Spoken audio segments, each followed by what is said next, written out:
June 13th. నా కెరియర్లో one of the best days. ఇంకా దీన్ని బీట్ చేసే డే లేదు. June 13th 3 సినిమాలు ఒకేసారి రిలీజ్ అయ్యాను. అందాల రాక్షసి in theatres re release 13 years తర్వాత. 11 అని ఒక సినిమా నేను బైలింగ్వల్ చేశాను. ఆ సినిమా ఓటీటీలో అమెజాన్ ప్రైమ్లో రిలీజ్ అయింది. బ్లైండ్ స్పాట్ అనే సినిమా, ఆ సినిమా కూడా 13th రిలీజ్ అయింది. ఆ 3 films received very good response in one day and 3 films did really well. And release అయిన అందాల రాక్షసికి ఆడియన్స్ కమింగ్ టు థియేటర్స్, ఇంతమంది ఉన్నారా ఈ సినిమాకి, ఇంత పిచ్చుందా అని ఒక ఫీల్. నేను కూడా నన్ను నేను మర్చిపోయి నేను ఒక యాక్ట్ కూడా చేస్తాను దాంట్లో. చాలా వైరల్ అయింది కూడా. అదొకటి. 13 years బ్యాక్ అందాల రాక్షసికి ఏదైతే ఆ క్రేజ్ కావాల్సిందో అది నాకు దొరికిందా లేదా నాకు తెలియదు.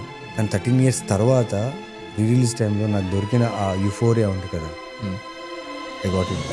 ఆ ఒక్కరోజు నాతో జరిగిన 3 సినిమాలు నా జీవితాన్ని అలా మార్చేసింది. ఇన్ వాట్ వే అంటే హోప్ ఇచ్చింది.